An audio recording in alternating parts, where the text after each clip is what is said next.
Here at Bedroom Candy, one thing we're going to do is make sure that you slip and slide, whether it is in the bathroom or the bedroom.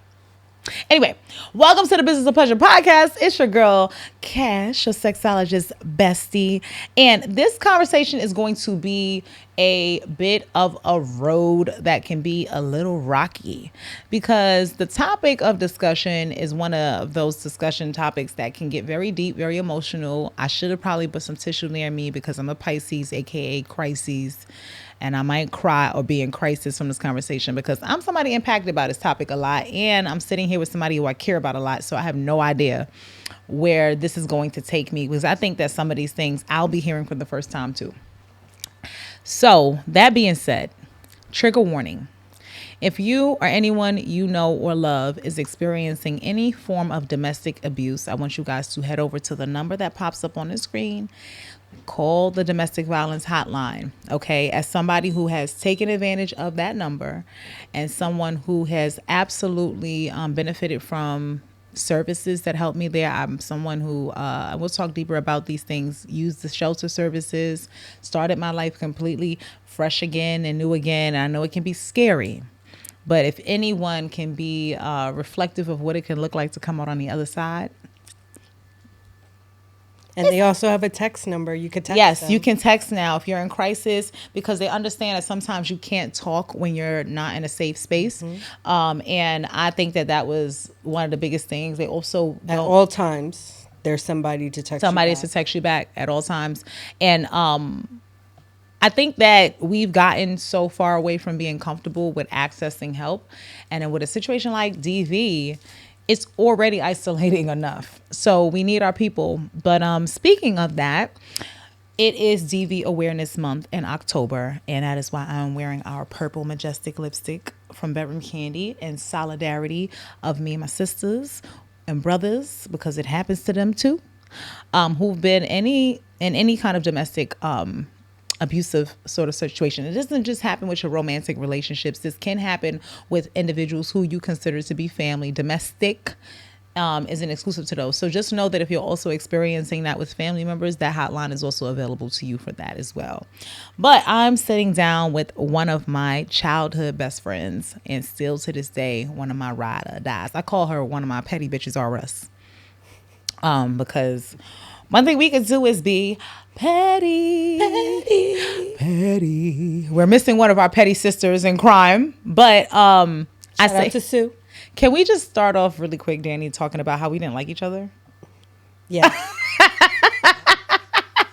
We did not like each other when we met each other because we are two intellectual women who, they always teach you that there's not enough room for more than one smart person in the room. When I tell you that the brain rivalry used to be real, and it's like this bitch always got to raise her hand. It's like in class. Honestly, there was one point in time where I was like, can we just chop her hands off so she could stop raising them? Yeah. What's the answer? She used to roll her eyes and all kind of shit. But she used to do it too. And the thing about Danny, you're going to hear when she talks, right? Because she's got a little, like, when she's ready, you see the stud, first of all, look at her. She has a valley girl in her sometimes, right? So in class, actually, the answer, and she does it always in this like slow, seductive talk. If you look at the cells, you'll see that one is mitochondria and the other one is a ribosome. And they're all connected by the nucleus. Like, this is how she'll talk. Or, like, it's like a very seductive valley girl out of a straight, like, call me daddy, Danny. Anyway, my friend Danny, everyone. Yo, why she's so serious? Yeah, but you see her, like, one thing that's my favorite thing about Danny, her smile, though. I'll tell you that. She's a big ass smile. I've always loved that. So I probably think that's what weakened me a little bit, because after we was... And then I remember at some point in high school making a pact that, like, if we didn't lose our virginity. If you guys didn't lose your virginities by a certain age, we had to give it to Danny. I was going to get the cookie. And none of you bitches gave me anything. None of us gave her no cookie. None of you bitches. We ran and hopped on a cock real quick. You know, it's funny because at least 2 or 3 of them ended up being in lesbian relationships, and I've never gotten a piece You of never that. got another piece of that. No. It's all right, though. And you know, now it's like you're so much of my sister that like I could see you have sex. Like, don't get me wrong, the voyeur in me is like, yeah, I'm down. I've seen you have sex. Oh yeah. I've seen you do some things. Now that I think about it, I remember that time I came by your house when you were living downtown on 23rd Street. And here's the worst part about it. Oh man, I hope Mama gonna hear this. Because Mommy be listening. First of all, Mommy be listening. her mom. And let's just put Well, it like she already knows that we had the party. Because the thing is, first of all, her mom is like, the jury is still out on her actually being blind. She's not really blind, guys. I just want you to know Because that. I feel like she be seeing stuff. Shadows. She be Like seeing I don't know shadows. what it is, but it's like how. When I tell you her sixth sense is prestige, but we come over and she answers the door ass naked, right? Like her mama ain't in the house. And I'm like completely taking advantage of the fact that mom can't see. Well, to be quite honest with you, my mom was a nude mom. Was a nude mom. I'm a nude mom. I'm a nude mom. Yes, shout out to the nude mom. The nude moms be nuding. And Yeah, and I we find really like- don't care who comes over to the house, but have some respect. Keep your eyes up.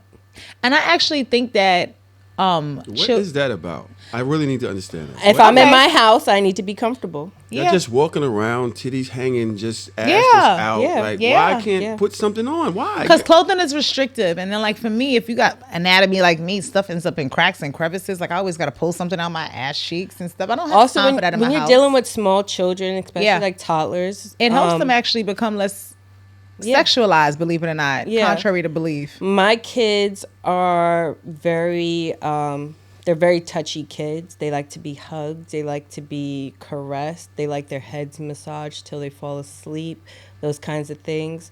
So, having that warmth right That next skin to to them, skin. that skin to skin makes them fall right asleep. Yeah, and I mean, I nursed for my youngest until he was almost 3, right? And so skin to skin contact happened for a long time with him, or whatever the case is. And even my oldest, who is on the autism spectrum, he didn't nurse as long, but because he has sensory things, whatever the case is, I still had to do a lot of like skin to skin touch things to kind of help with soothing him. But I actually find that it made them more respectful. Like my son, my oldest, if he sees me walk out into the room, he naturally turns his head. I never had to teach him not to look. I never had to, whatever the case is, like he just automatically shows a little bit of a respect. But also when he interacts with me, he's never like oogling mommy's breast or, whatever the case is, where like most people would think that it does that. And my youngest, I don't think he's ever asked me about being naked, because I'm always naked, and I very much so reinforce boundaries, safe touch, and also for them, helping them understand like their bodies, where your private zones are, and X, Y, and Z.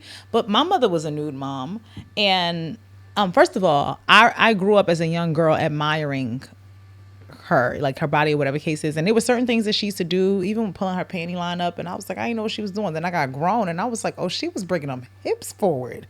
Oh, mommy had a little game. Back in the day when all the bikinis would be like super high cut, it just has a way of contouring the body. And I definitely used to like, want to emulate those types of things. But I don't remember a single point in time ever feeling aroused by the sight of, that being the case. Well, that's how my mom taught me about sex, was because she couldn't see and she didn't want me to, just go out in the world and explore it myself. She would show me, hey, this is the clitoris, this is the vulva.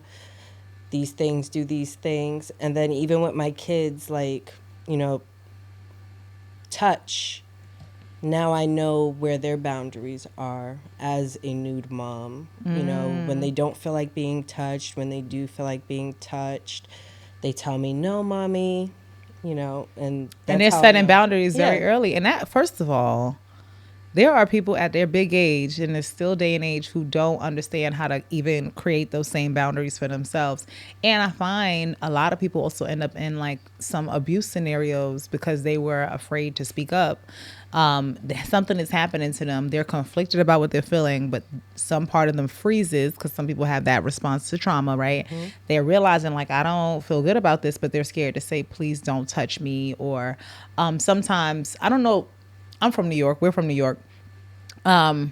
Setting boundaries is a thing that can get you disrespected. Yeah. Right. Especially like, you know, in those scenarios. So I find as a woman, that was also a thing for me, like being able to assert my boundary, but be safe while I'm doing it. Because like, please don't touch me should not be something I have to worry about a person like getting aggressive with me about because he just reached out and grabbed my hand while I'm walking. 2025 and we live in New York. What? You'll get shot in the face just for telling someone that you don't want to give them your number now. It's insane. So a lot of people will give out like a Google number or something else to just like be safe enough to You get can't away even from give this people person. a fake number now because then they want to test the They number want to test the number right in front of face. you. They want to test the number right in front of you. So it's like, it's dope that you got them at the point where they can vocalize that. And it's funny, we don't respect it all the time because even sometimes I ask the boys, I'll be like, come give mommy a hug. And he might say, I don't want to give a hug.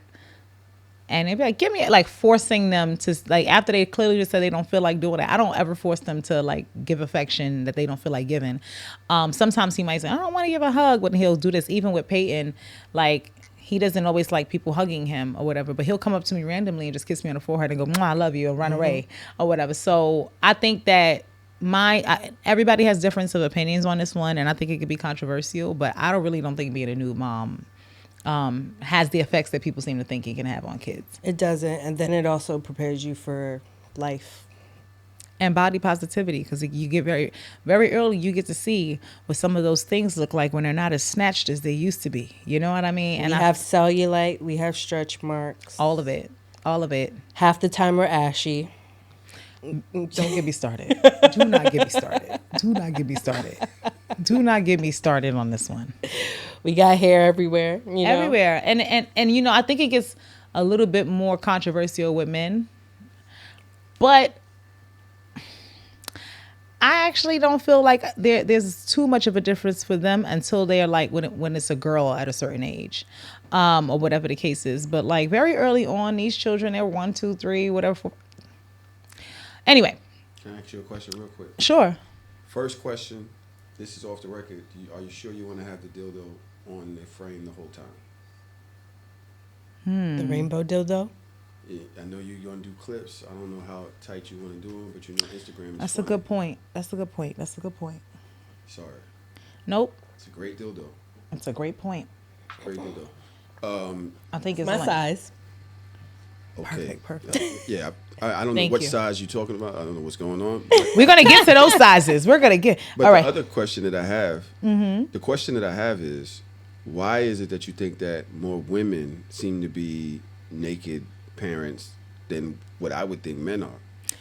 Well, I think it's pretty simple. When we think about predators, immediately people go straight to men. And that's why even I said in the intro, if you've been abused, you're a woman or a man who's been abused, because there's this way of people kind of discrediting the experiences of men and also projecting certain things onto them. So I feel like because people have had the creepy uncles and the X, Y, and Z's, that they don't acknowledge the older babysitters or the aunties, or because it happens to boys too, but because sexual assaults and things like that are vastly less reported in young men than women, it isn't enough awareness around it. But what I will say is that it puts this projection out there that all men have a little bit of that perviness in them, and I don't agree with that notion. And I think that it's a very unfair thing to put on guys. But because women are naturally seen as nurturers, because we breastfeed, because a woman being a little bit more exposed skin wise is more normalized socially. It's one of those double standards that men end up on the short end of the stick with. But I will tell you this, for one thing's for certain, two things for sure. I defined what it felt like to feel safe by the presence of my uncles and the men in my life. Like, hands down, or whatever the case is. So I don't have a negative association with it, but a lot of women do. A lot of women do. And it's usually those that are closest to you, male or female. And you know what's so crazy? I'll tell you this. I had posted a video recently that I reshared. It was something I made before where I was showing people the communication system I created to help teach Peyton about puberty, body, safe boundaries, where he could go and have private time to touch himself and all of that kind of stuff. And I also showed at the beginning of the video me having a conversation with my young child when he was about 3 about it, and then me having a conversation with my autistic child so they could kind of get the cross comparison of like what the language might sound like for each.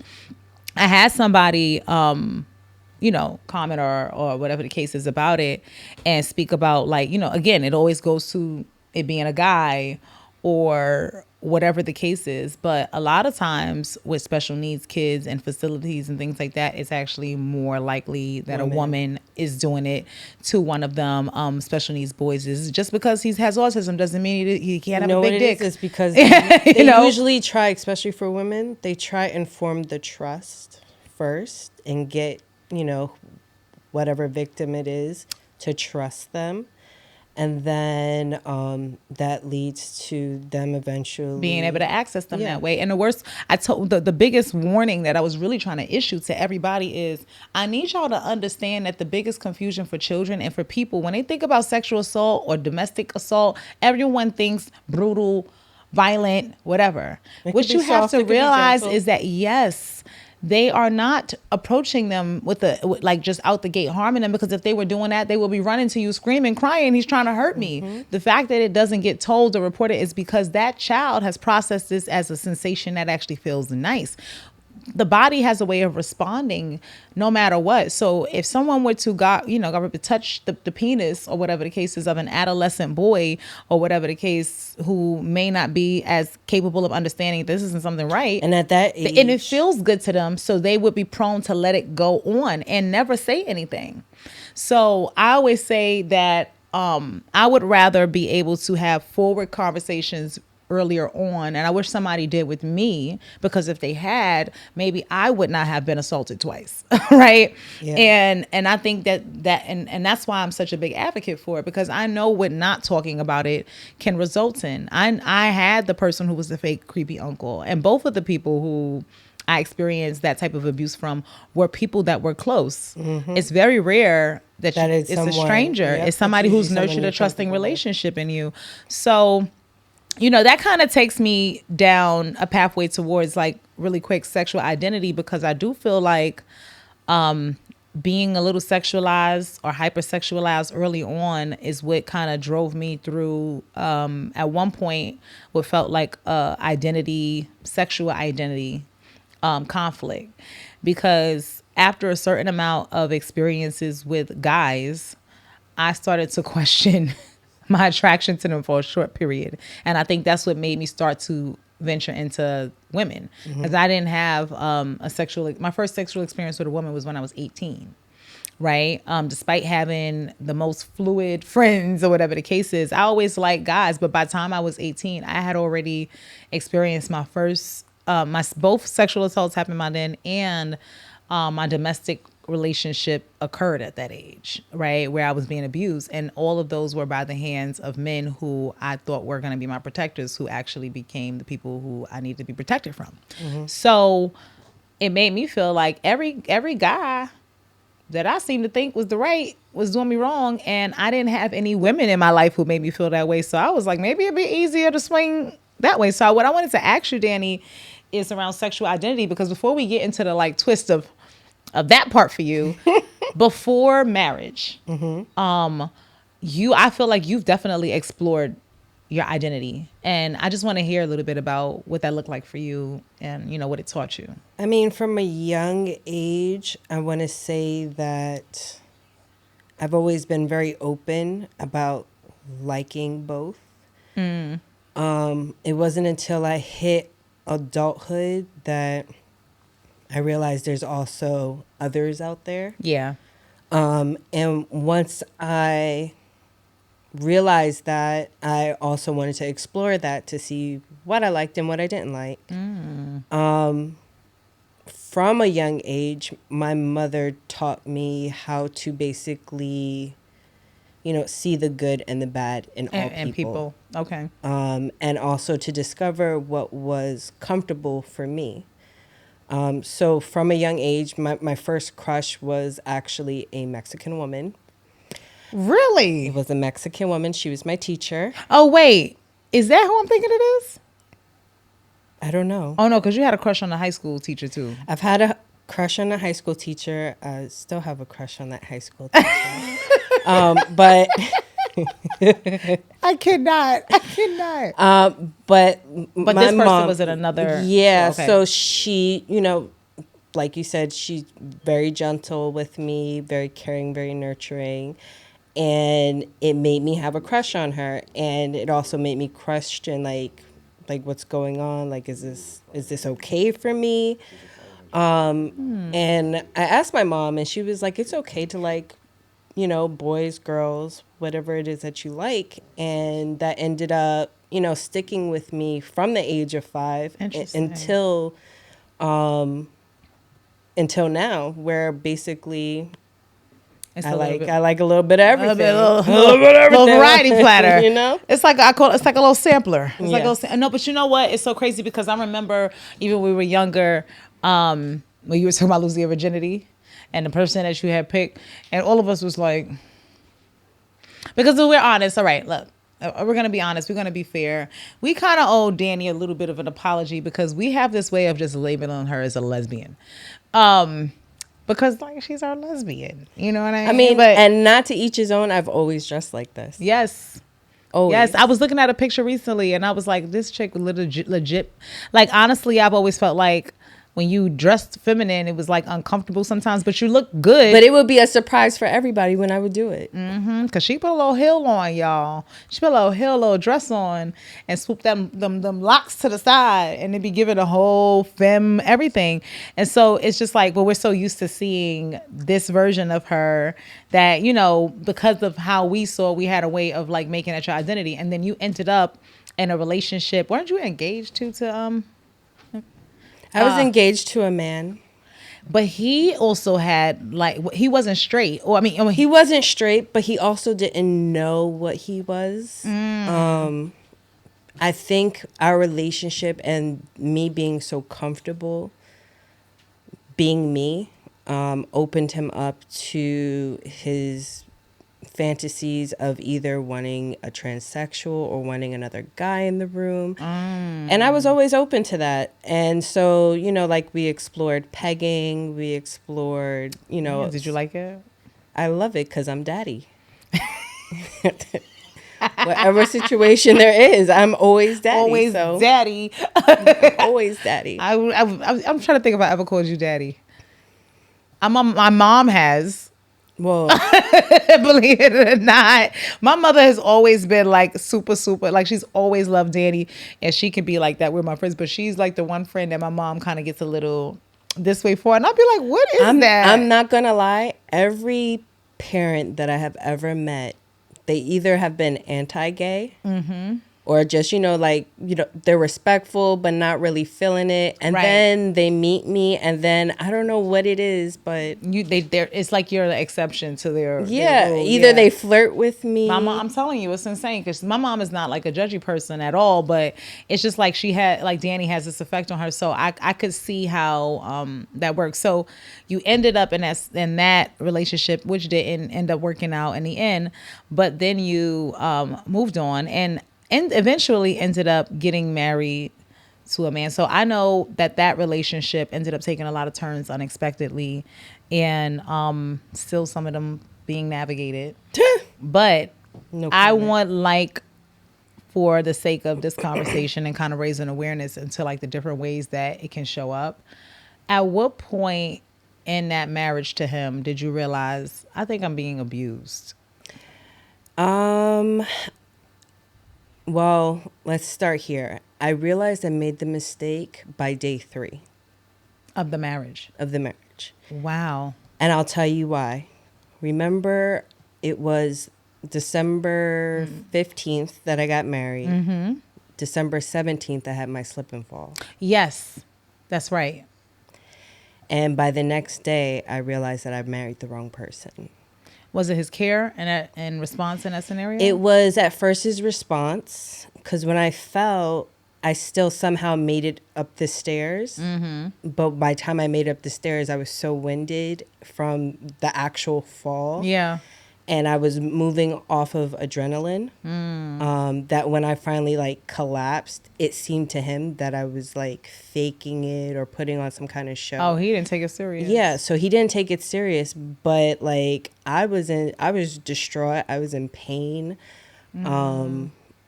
Like my body was going through so many things because I had certain, as you already know, I already had surgery on like 5-6 things. And so, you know, him not caring for me the way I needed to be cared for in that moment showed me completely, you know, who he was. I'm not going to lie. That was the first time that I began to turn the coin on how I felt about him, because I think as friends, we see how you show up when y'all pop out as a couple, but we're not in your house.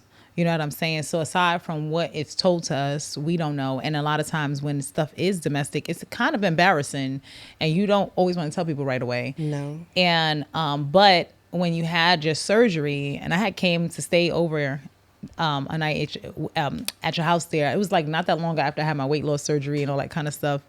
And matter of fact, remember I had eaten a piece of salmon and the next thing you know, that salmon got stuck and I was in the hospital and you saw me and thought I was dying. Yo. I have never been so pale in my life. But, mind you, this is the salmon that she asked me to make. yes, I did. I begged for salmon. I asked her to make it because my doctor told me I could have fish. So I went out there. She made the salmon. It was good though. It was worth it. It was worth it. It was good. It was worth the pain. It was worth the pain. But I stayed over and, you know, to also be there to help you after you had your surgery. And I was disappointed. Like and it's a toggled line that's difficult because I wouldn't say that I knew it was abuse at that point, but I knew it was neglect. That's what it was, for sure. Mm-hmm. And I think sometimes abuse can show up as neglect first, because a part of not taking care of your needs and whatever the case is a form of, you know, each person has different needs or whatever the case is. But if you think about the correlation between abuse and neglect, being neglectful means I'm not caring for you. Being abusive means I'm directly harming you. Either of them leads to you not being well. You know what I mean? So I felt like, yo, you know, you were having a hard time moving around, your leg, you know, you couldn't really do a lot for yourself. The injury impacted your back and, you know, disking your back and all this kind of stuff. And I just didn't see a husband care for his wife. Mm-hmm. And the fact that she was my friend made it even worse. But don't worry, I got my lick back. Did you now? Yes. Oh. Bitch, let me tell you a quick story. When I had back surgery, it was, of course, it was like decapitating. Like, you can't really move around. Yep. You feel useless. I couldn't wipe my ass, really. So that was like, you know, think about that. Because exactly. You can't turn to wipe your ass. I couldn't turn to wipe my ass. So I'm coming out of the hospital and the doctor literally looked at him, because at the time we had a car. Actually, pretty much our whole relationship, we had a car. Mm-hmm. But he literally looked at him and was like,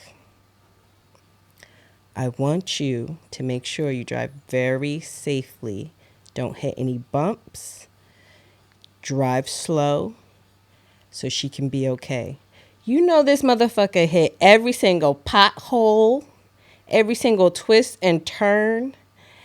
And I was screaming in agony, and like it seemed as though he was getting off on it, like a sick, sadistic sort of way of approach. That very narcissistic. Very narcissistic. But I got my lick back because when he had his weight loss surgery, a bitch was driving fast. How you going down all the construction blocks? Okay. You looking for I was hitting curves. Every speed bump. I wanted him to feel exactly how I felt in that moment. Because I could have been caring. But you know what? God don't like ugly. At that moment, I did tell you it was petty, right? At that moment, nice Dannie went out the window and petty bitch came out. Honestly, you know what it is? And I'm one of those people who love a long game. Like when you think I forgot, strike. You And know what I'm saying? this was like maybe, okay, so I had my back surgery in 2019. He had his surgery like pretty close. No, he right? had his surgery in 2020. 2020, so like Okay. a whole year later. Later than the situation. Okay. Yeah. And you had already been post weight loss surgery too, as well, right? No, I was just going. You were getting evaluated. I was getting Sex for it, evaluated. yeah. I was getting my weight loss surgery after him, that. a month after him. So what I did was I said, okay, you do yours first. I'll let you recover for a month. I'll take care of the house, take care of the animals and everything. And then we'll switch. When I have my weight loss surgery, you take care of the house, take care of the animals. So that's the way we did it. But he wasn't really caring for you. And so, I mean, I never forget that day. And it's always tough because, and I would say this, my only regret is, and, you know, I got to give grace because I didn't know then what I know now. But I wish I said something. I regret not saying, I don't like this for you. Because I feel like sometimes a person could be feeling something or experiencing it, but everybody else around them, because they don't see that version of that person, they have a way of sometimes reducing you or thinking you're crazy for feeling how you feel about this person. And, you know, also sometimes when you try to give advice to people about their relationships, it was different. For me, it was a marriage, and it was a new marriage. Mm-hmm. So I didn't want to come across like a hating ass bitch, right? But it never sat well with me. I went back, I had a whole conversation. So I was like, I don't know if whatever the case is, Sue was still a little better. Sometimes those conversations would happen to me too. Like he would do something and I'd be like, is that abuse? Like it feels you're like abuse. It. Yeah, you're questioning it because you don't want to feel crazy in that moment. But you're like, it feels like abuse. I feel funny about it. Mm-hmm. Like, what do you say to that person that's already doing XYZ to you? And it's one of those things that I feel like you have to tread lightly because unfortunately, and I've had a friend who this was the case, is sometimes people are in those circumstances and are not ready to not be in them. Mm-hmm. And they have a way of turning on you.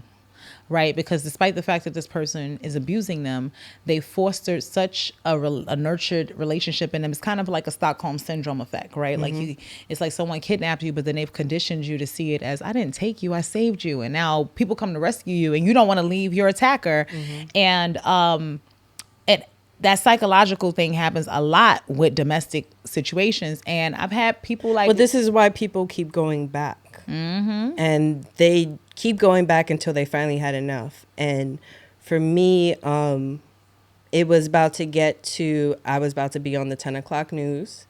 Mm. Either I was going to kill him or he was going to kill me. Either way, a bitch was going to be on the 10 o'clock news. You didn't know he was going to be the victim or the suspect. You know, one or the other, okay? That's how they end up on Snapped, if you think about it. No, but that's exactly how people end up on Snapped, is because at one point or another, they didn't know when to leave. Mm-hmm. And when the moment that I put a knife under my bed, just in case something was to happen, and when he found the knife and asked me, why is this under the bed like this?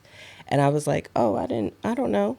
Just played dumb about it. I knew that was my time to go. I'll tell you this. The funny thing about it is, until I was in the same situation in a different way, I also wasn't able to tell that I was abused until it got physical. So that means that I was living in it for at least 2, almost 3 years mm-hmm. before I knew it was abuse, because here's where I got tricked. My mom was in domestically abusive relationships. I literally have jumped in to fight guys that were trying to hurt my mother. I remember being like 9 or 10 years old, grabbing an iron that, and charging at a dude because, he's pounding on my mom's. And then there was also another scenario. We were actually in high school at the time. And at the time, my younger brother, he was 5. And so we were at a basketball game at the school. And then I think I came home later that day. And when I came in, I saw one of my golf clubs was missing, right?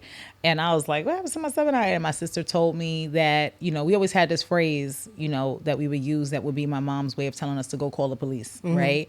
So, I believe every family should have a safe phrase that is not obvious, but can be applied in any circumstance that will signal to someone that there is danger.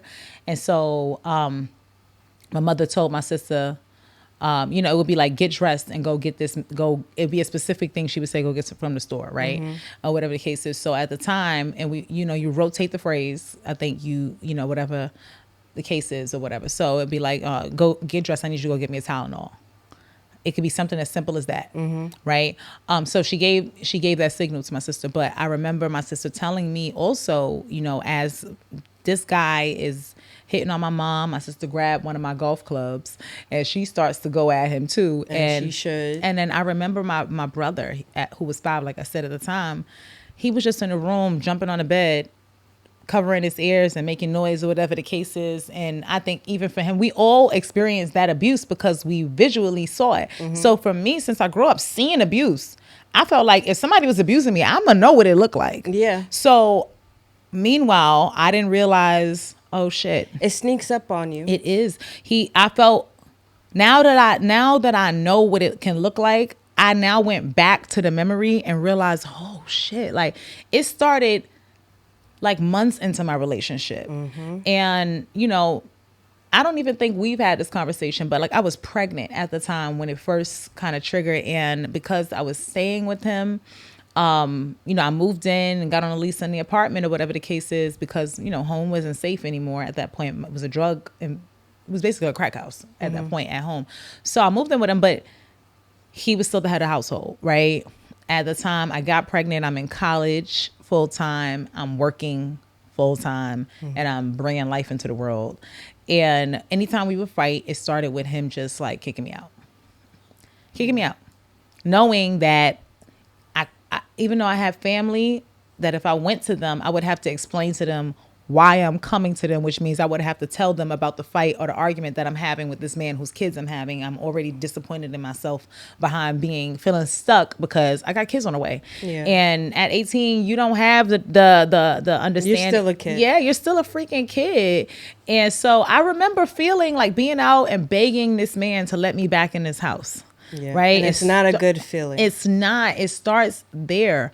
And it escalates financially, right? Because now I gotta help take care of these kids. He just lost his job after whatever, something happened at work, and now you need me to give you X, Y, and Z amount of money so you could flip it this way or that way, or plan this party and claim it's gonna make 3 times the money. And I just felt like we need money. I got kids on the way, and I was pregnant with twins, by the way. So I'm like, everything that happened, it was first in that kind of control element, then it became financial, then it became psychological. You stupid bitch. Go sit down, you dumb bitch. And you a stupid motherfucker. And you know that? You let your friends get in your ear and tell you whatever the fuck you want to hear, you dumb bitch. And it started to be that. And then you start isolating your friends, you start isolating your family. Pretty much. And then it's just you and that person, and then that person starts to isolate you to make you think that something's wrong with you. And then literally in that moment, it kind of worsens. And I ended up having these flashbacks to moments that I didn't see as abuse. They're like, how did I not know that was abuse? I literally remember being in the bathtub pregnant with like, I get very responsive to like bites, insect bites, whatever. So I got bitten and it swelled up and I had to go to the hospital so that they can like remove infections, whatever. But it was really sore. And I remember him like, my mom came over, and at the time she was still doing drugs, but she was still being a mommy. She was still a mother, and she was still my mother. And if she knocked on my door at 2 a.m. hungry, I'm feeding my mother. She can't spend it. I can't let you bring that into this place, but I'm never gonna not. So my mom was eating, and I guess he was ready for her to get out. And I remember him telling me as I'm in the bathtub, just in pain, with my arm hurting, pregnant, uncomfortable, just trying to like sit in the tub to kind of help feel better. And he's like, you need to go get your mother out of here. And I'm like, when she finishes eating and I finish taking a bath, I'll go out there. She knows she's not staying. No, you got to go to, like right now, I want my house back to myself, or da-da-da. I don't want, this is not no free for all, da-da-da. He eventually grabbed me by the wrist. The wrist that they had surgically dealt with, to yank me out the tub to remove my mother from the house. And somehow, oh, dumbass me did not know this is abuse. What? And pregnancy hormones can completely shift and alter everything that you're experiencing. And so my Honestly, fear was it that gives you like brain fog in the moment. So you're not thinking like yourself. You're not even as taking in sharp. That moment. You're not taking in Yeah. that moment at all as to what's going on and how this person's treating you. The only thing you're thinking about is how you can make this person happy. And when my mom sprung up to come towards the bathroom when he did it, and he closed the door to lock her on the other side of it, with keeping me in the bathroom with him. And I'll never forget it, or whatever the case is, and threatening to call the cops on my mother to remove her from the house. And I'm sitting here just like conflicted, because I'm like, again, it becomes a moment where, you know, I could kill a person. Because, and it's crazy, I wasn't even thinking about that for me. I was thinking, if he does something to my mother, again, the same girl who was fleeing to save her when she was in shit, I didn't even process what was happening to me. You. Yeah, so I want to know from you, when it escalated and it was no longer just neglect or you not caring for me the way I needed, and it turned into like him talking to you a certain way or him doing certain things, what do you feel like that period of time was like for you? Because I feel like you started to talk about certain things with us, but I feel like it was after it may already been in play, and we were like late to the story. Yeah. So like you, our first incident was when I was pregnant. I ended up losing the baby because of the stress. And I think also in that moment, he had pushed me. And if you remember, I was already told that I was infertile. Yeah, I remember that. So And you had the weight loss surgery, and it was helping you to... No, this is way before. No, but this. I mean This later. is- But yeah. later on, I It remember helped it me. helped you become a little. It helped bit me more. become super fertile. Super like- fertile. super fertile. What? Twice back to Twice our back to back, she was backing them bad boys out. you know. But the first time we had realized that I was pregnant, we had gotten into an argument, and he had pushed me. I had pushed him back. Sounds familiar. Feels familiar. I went to bed, and I was so stressed out thinking about that moment that I was literally having. My body was literally purging and getting rid of my baby In the moment that it happened. in the moment that it happened. Oh God. So I woke up to very I sharp might need pains. that tissue that I spoke about. Okay. I woke up to very sharp pains, literally shooting out of my anus. I couldn't move. My legs. It's kind of cramping. My legs were cramping. My toes were like stuck in one way. Like it was weird. And I had asked him, I was like, can you please get me up? I feel like I have to shit or something. Something's gotta come out of me. something's going on. And so he nicely carried me to the bathroom. And I told him, I was like, I think I'm gonna faint. And I literally just blacked out and fainted. I woke up. I guess like my whole entire body was on the bathroom floor. He was picking me up, and he was like, did you poop? I'm like, honestly, I don't know. You're going to have to wipe for me. And he wiped me, and then he went and called 911. During that time, he got me dressed and everything. So out of that chaotic moment, we It was had the kindest moment. He had a kind moment, and it was an intimate moment where I kind of like forgave the first instance. And on our way back from the hospital, like he started crying. And I'm not sure entirely if like they were tears that he just lost his child, or if he was like just putting on a show.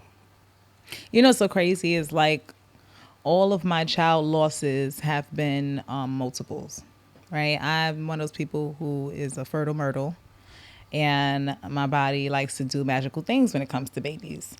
And so my first miscarriage with the twins that I was carrying at 18, it was early trimester, so it passed through, you know, like a typical miscarriage. But what you just described, it was like hitting me so hard, because it was like, damn, me and my friend have been living the same life and I never knew it.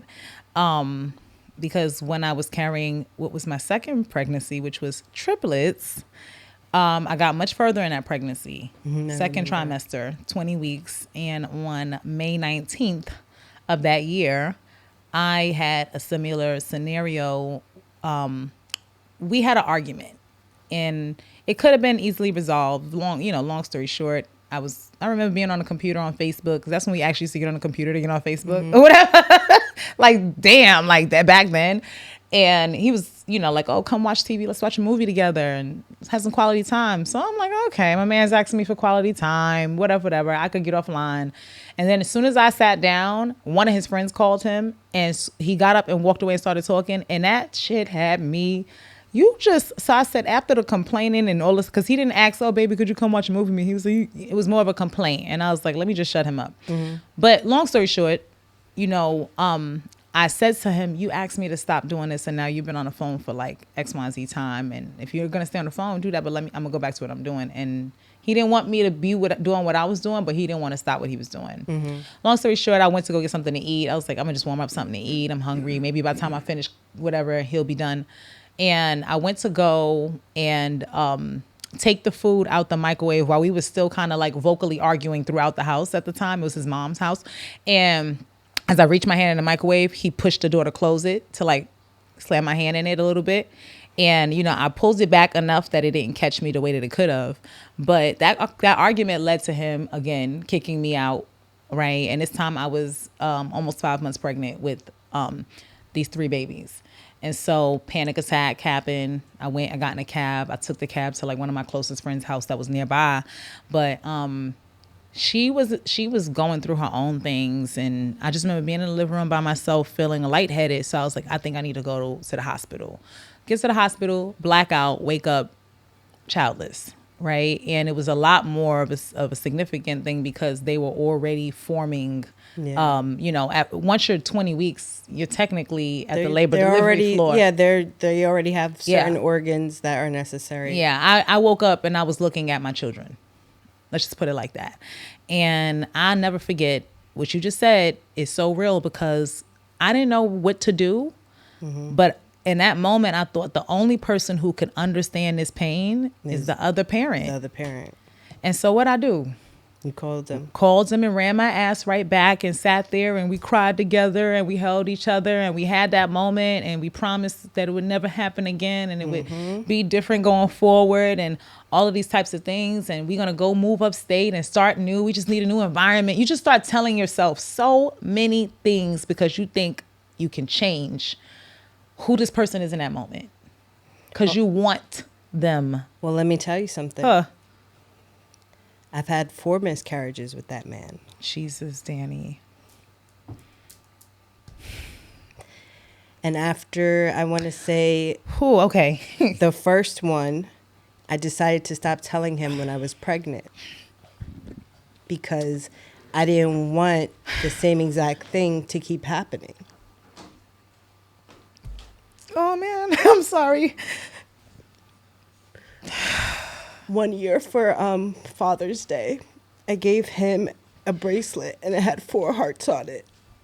And he doesn't even, And he asked me, he was like, why are there 4 hearts on it? Thank you. And I told him, I was like, I had 4 miscarriages, and I want you to know, basically, that for Father's Day, you are a father. And, I don't want you to think anything different because of that situation. The following week, we had a fight, and he was like, basically, you dumb bitch, you can't even give me kids. So So this is how we snap. So honestly, I actually think I went the following week. I went to one of your. Was it a party I had? No, it wasn't a party. I think it was like your first thing that you had invited me to, your retreat. Oh, it was your first retreat that I had went to. So it's so crazy, guys, how stuff works, because the retreat that I organized the first time, it was called Reclaiming Me Retreat.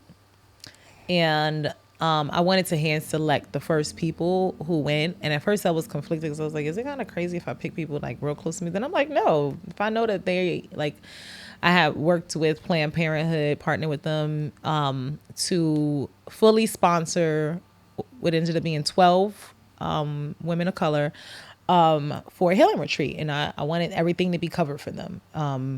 Wanted that, like, just meet me here, I'll get you there, well, food, everything, and brought somatic healers, brought motivational life coaches, speakers. We did a whole herbal we learned a lot, honestly, about different herbs and things that we could use to make elixirs and things that might be, to bring the things that we needed health-wise into our lives. It was But it was also very therapeutic in the sense of, I think that was the first time I decided that I knew that this person wasn't for me.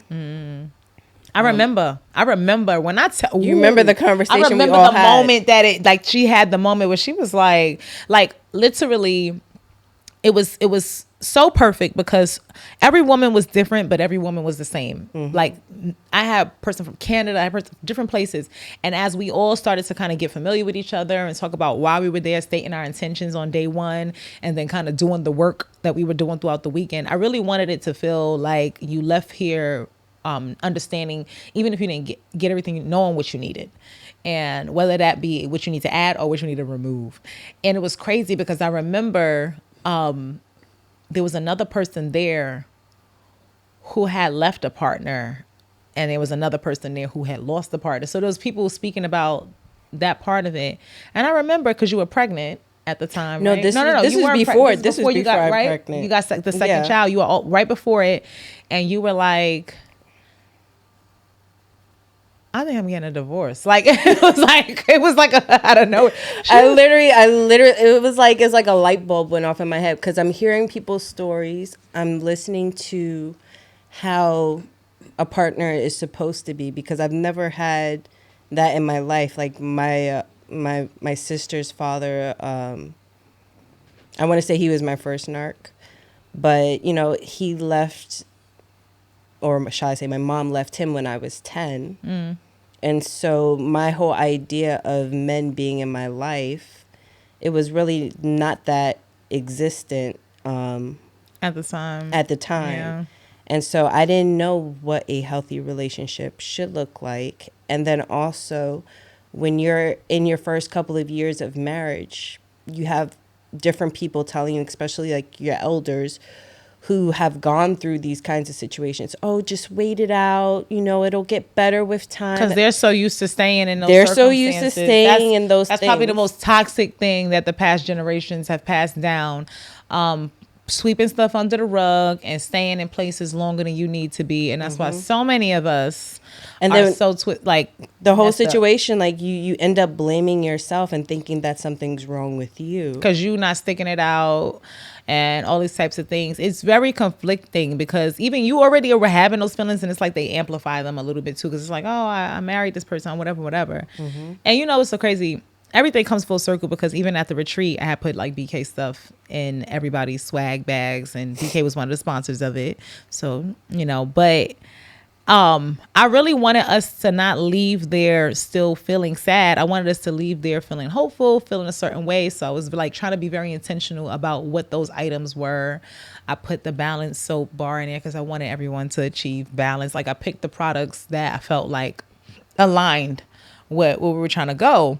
But what's so crazy? I thought about later how being in abusive situations, physical, emotional, psychological, financial abuse, after that relationship, how my body changed in its response to pleasure, how I connected with people changed, like, the ways that I did that and all that kind of stuff.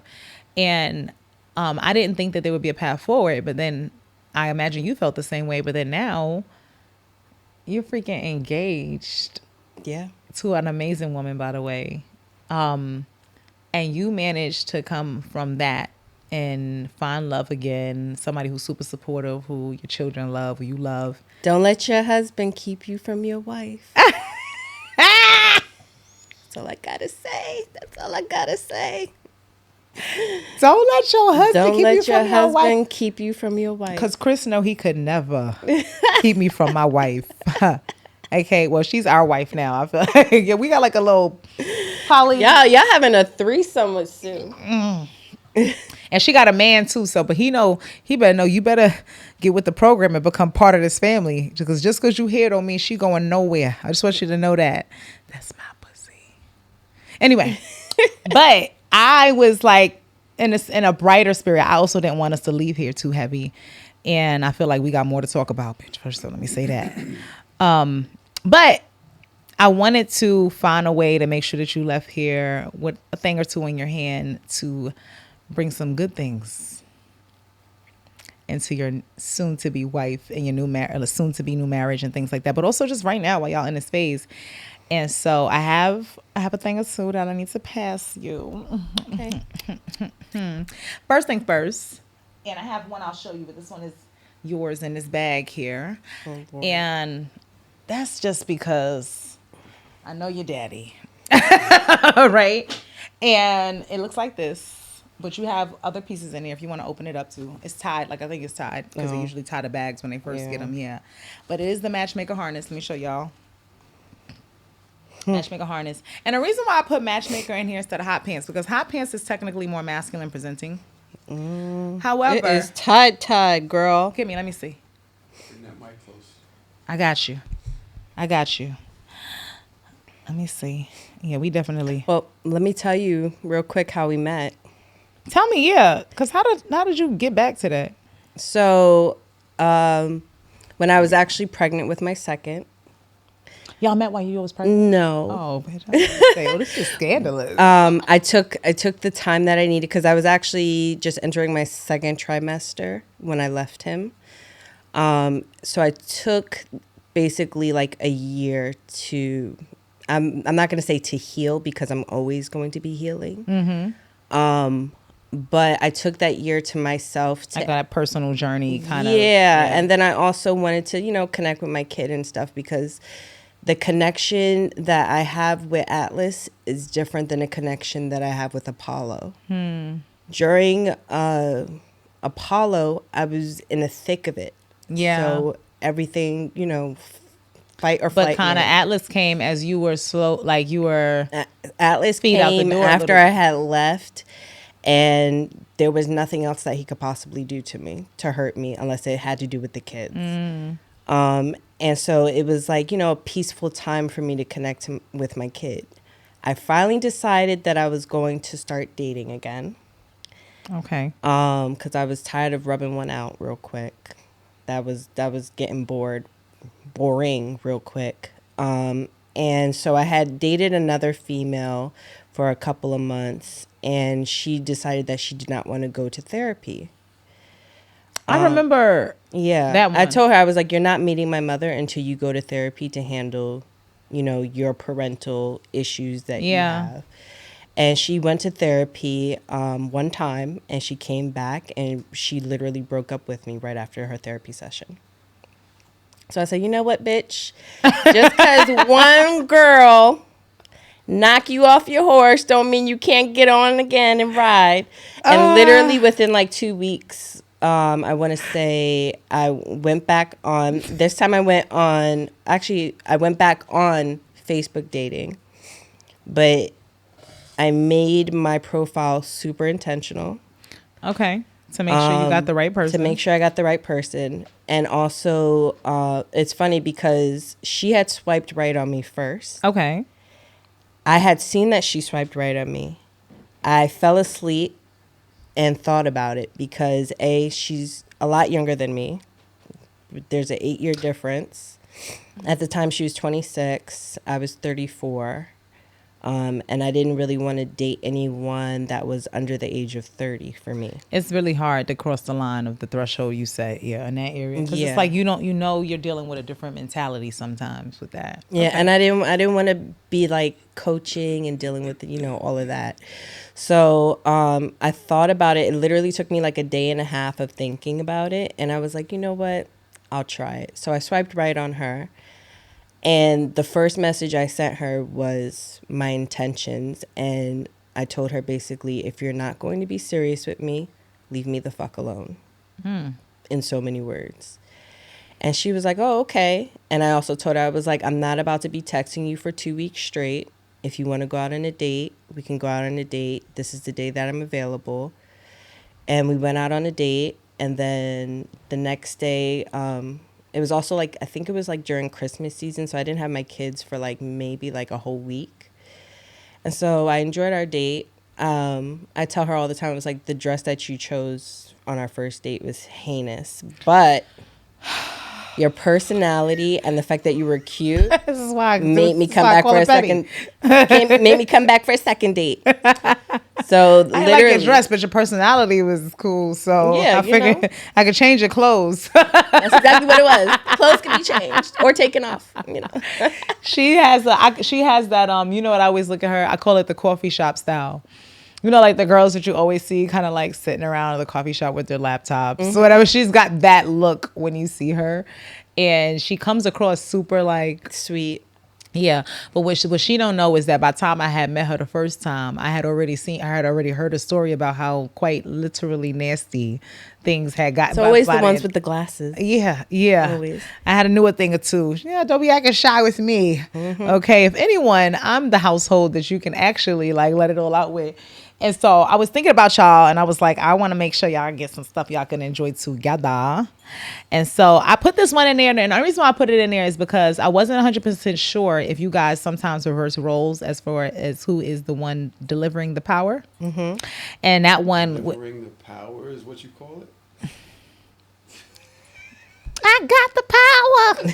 You know what I'm saying? It is. It's just like that. I like the fact that there's cushion. And you know, bitch, the funny thing we're trying to be meta friendly a little. I was just thinking about it today. I was like, you know, I ain't strapping like a good in a 2 little while. weeks. At a good 2 weeks. Now you know. A little. And the only reason why that is because we just moved, so a bitch can't even find her strap. And you know what's right so now. crazy? Well, now you have no here, right? And it's super like and my couch just got delivered. It's expanded right now, but Danny, like it tightens, it adjusts here, it adjusts from here, and it also adjusts from the back area. You heard me here. right? My couch just got delivered. So you gonna christen it a little bit? It's gonna get christened. You know what I forgot to bring you, which I now I owe you, is the dildo that I felt like I wanted for you to go in it, which is this one. It's honestly, guys, even though we have a lot of sizes and I'm a size queen, I ain't gonna hold you. I'll be taking a lot of. Anyway,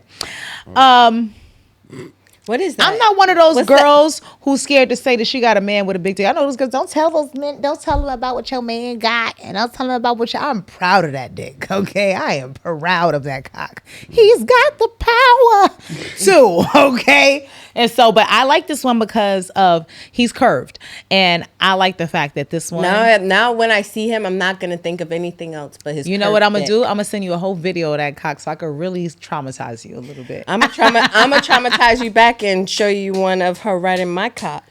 Threaten me with a good time. This is the kind of friendships you need. This is what happens when you're liberated. You got friends who are like, yo, girl, let me send you some porn. Let me send you some good hardcore. Actually, it was a really good video, actually. Because it started off with me. Wait, didn't I send it to you already? No, you didn't. And I feel like if you haven't, you're holding out. Okay. Friends. No, I think I sent it to Sue. Ain't no fun if the homie don't get none. And you know what I'm saying? It might not be able to touch you, but I can watch you. And trust me, you know, I will never look at you different at a barbecue. That's what matters most, right? But I will be like, girl, I saw you doing. Yeah.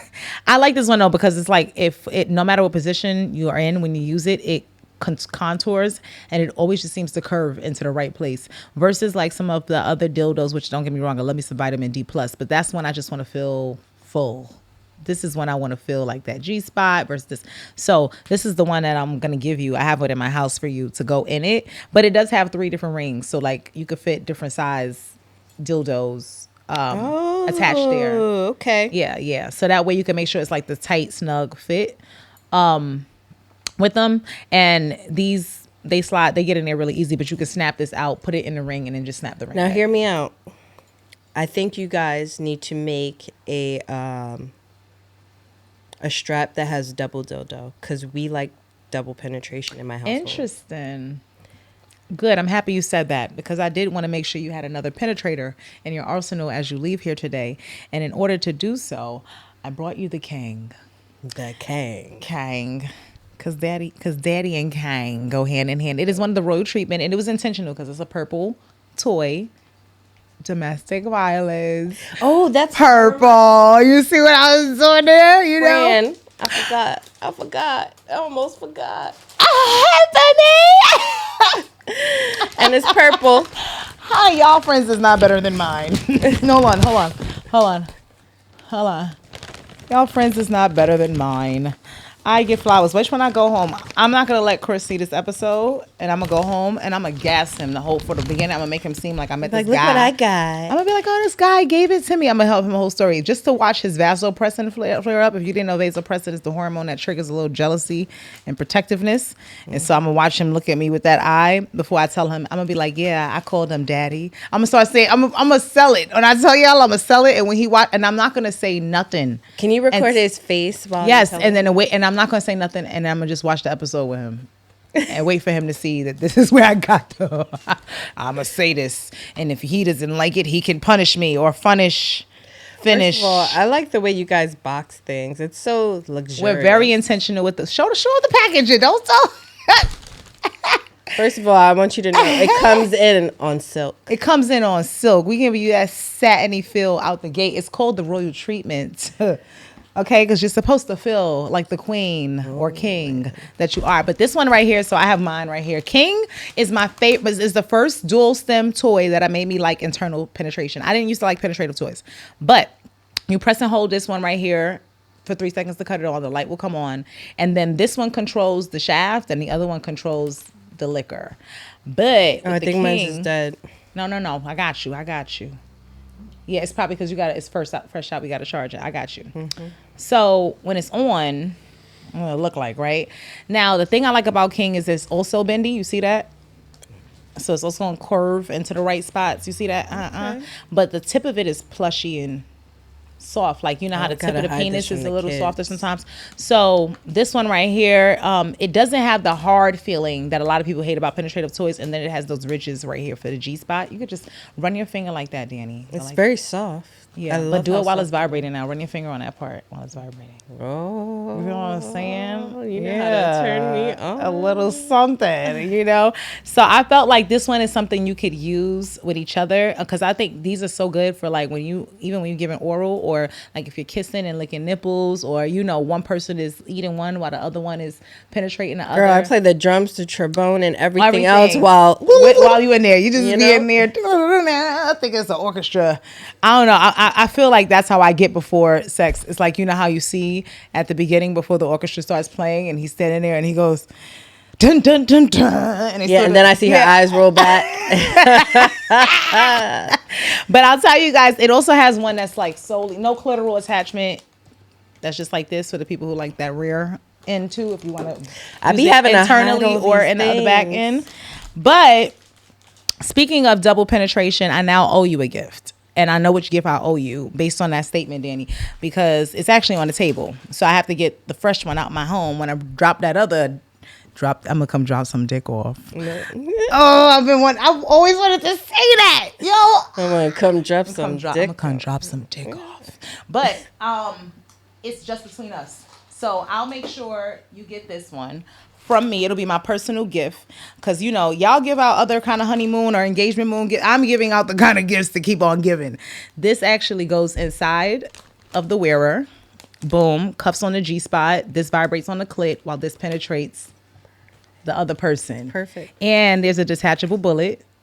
So you can add vibration to Gina, both people. just say thank you, Gina. So you said we're going to repeat Spain. We needed a double penetrated strap. We have a strapless strap on that will strap and vibrate for you both. This is for my lesbians. My neighbors are going to hate us. And I'm going to be very happy. Tell them I'll send them a Christmas card. And I'm sending this home for your love. What is it? This is actually because she's a little more femmy, okay? She's a little more femme-like. And so this one right here there's a shade of a purple lipstick in there, but it's a little darker than this one, like the dark that you tend to ear towards. Yeah, I might have to share this. But You know that's my favorite But color, yeah, too. you can actually kind of see it on there. And the name of the lipstick is actually called Ex-Girlfriend. But Wow. ironically, right? But it's more of a darker purple. You know what? And then we there's a might both purple wear liner. it and see where all the lipstick ends up. Yeah, I like how that's recorded. Take a picture. Say cheese. So I wanted to make sure that I sent something back for her so she knew that she was not left out in this conversation. All of this is for her. What do you mean? It is. Exactly. It's for y'all. No. But you're not really a lipstick wearing, heifer all the time. So that one is like just for her. Okay, whatever. Yeah. And I know This that is I for happen her. to know that she's into the beauty industry, Yes, right? As my an esthetician. lovely fiance is an esthetician. Okay. We're going to make sure that we share it with you guys in the description. That's what we'll do so you can connect, because when I tell you, she gave a facial. And She I gave saw a that facial skin, to Sue. and that skin was looking good. And not for nothing, you see this face. Okay. Hold on. Give them angles. It's giving natural. Okay. No, my booby, she be She be doing pulling her through. thing. She be pulling through She for doing me. her thing. But she's not the only one. You have a new area that you're in. You're also in the business of love.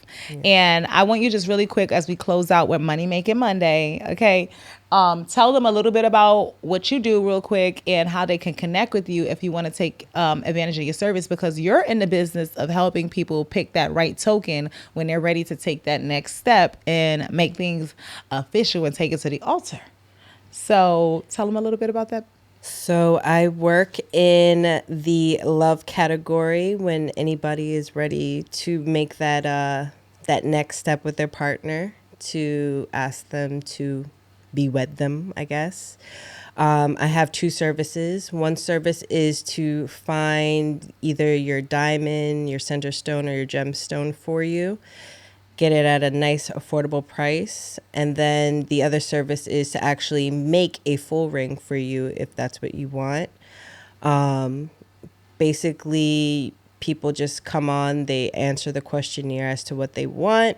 And my job is to make sure that I give them what they want. But please do not come here broke, okay? Have the money ready.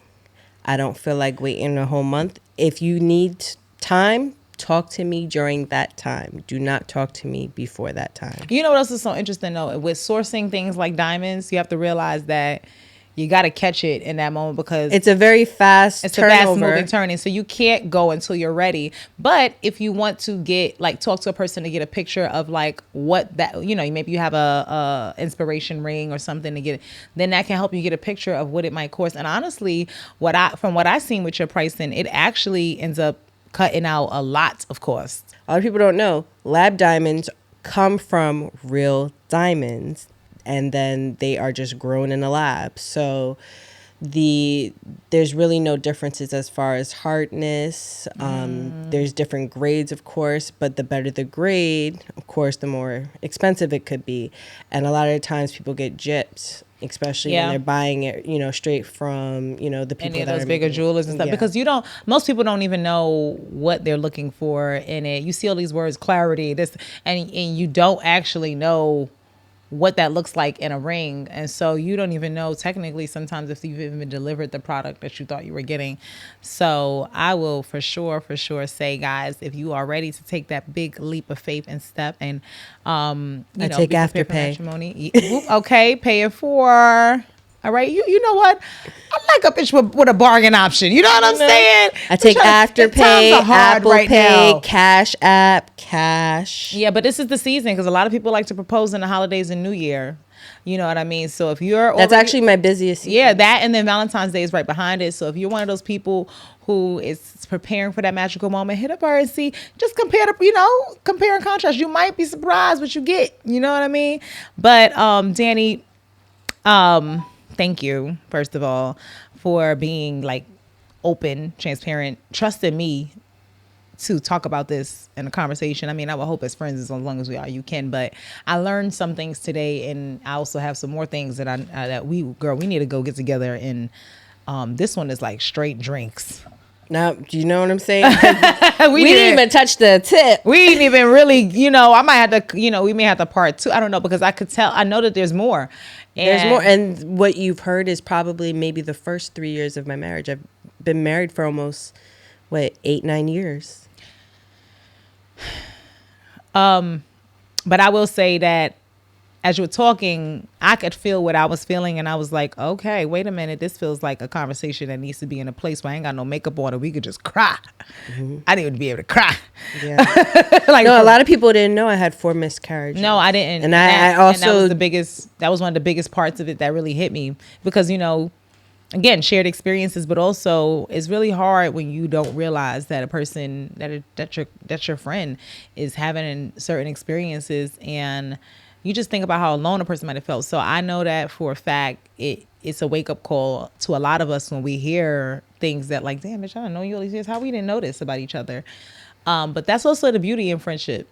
You're always learning something. Learning something new. You never get tired of learning those people. So thank you, baby. Thanks for having me. I tell y'all again, if you heard any part of either of our experiences and any of that sounds a little close to home, remember to call or text that DV hotline. Believe it or not, it is actually not the experience a lot of people might paint it to be. I know shelters and things like that are typically not things that a lot of people are proud of, but I'll tell you this: I was in an apartment with my children. We had a 1-bedroom apartment with a living room, a kitchen, a bathroom, full bathroom. I wasn't in. Actually, if I could go back, I might go hang out there if they had an extra couple bedrooms, because we had laundry downstairs, we had a daycare, we had a rec center, we had a therapist. It was like everything in one building. But I found community. Amongst some of the other people who were there. We were all there for, similar circumstances. It was in a private place where the location or address wasn't released or known to others. They're very big about that. If they even see you talking to people in the vicinity of a certain amount of radius from the place, that could be grounds for you having to be replaced in another location, because they don't want you to be in a community where people might be able to identify you and potentially help the person you're trying to get away from track you, or to endanger the safety of the other individuals there. But I would say I was there for 3 months. I got my first apartment through there. They helped me with my moving costs. They helped me with furniture stuff, like getting, I will say the city is good for when you are in a crisis. Versus, and I know that sounds crazy, because most homeless shelters, it's a little bit different in a domestic violence. And I know this to be the case. Domestic violence, they work a lot quicker. Yes. All over the country, I've seen that. And then they also have like different types of properties, houses, things like that. So just know that it doesn't have to be as scary as it might be, but they are very much so going to prioritize your safety. So please reach out for help if you're scared. To tell someone close to you you've been isolated at this point.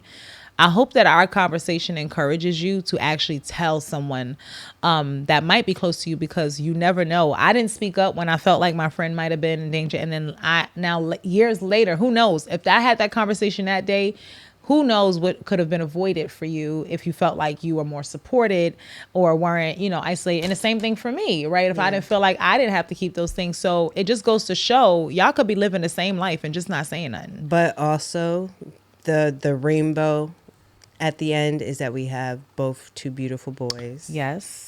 And beautiful, amazing new partners. Yes. Who are loving us the right way, the way that we want to be loved. And that's what happens when you take the time to heal and find the right communities, the right relationships. There is hope. There is hope. So, and literally the number, I think, to the hotline has hope in it. Yeah. It's like 1-800 hope something. Yes, I can't. I'm forgetting the last few digits, but hope is in it. We'll put it on screen. It'll be on screen. Don't worry. But we absolutely want you to reach out for help. Okay, guys, and know that at Bedroom Candy, we are very intentional in everything that we do. We try to have something that helps you nurture yourself back to enjoying life, wellness, and pleasure. Whether it is completely on that side or putting on that purple color of solidarity during a month to be celebrative of. Being a part of a cause, because sometimes that's all you need. A place to belong that feels comfortable and home to you. And we will absolutely help you love back on yourself. Okay. For now, this has been another deep episode of the Business of Pleasure podcast. I'm your girl, Kash, a sexologist bestie. And I'll tell you one thing. You can learn how to feel differently about being hit, because I certainly do like being spanked. So come on over to this side so we can help you get back to your pleasure. Bye.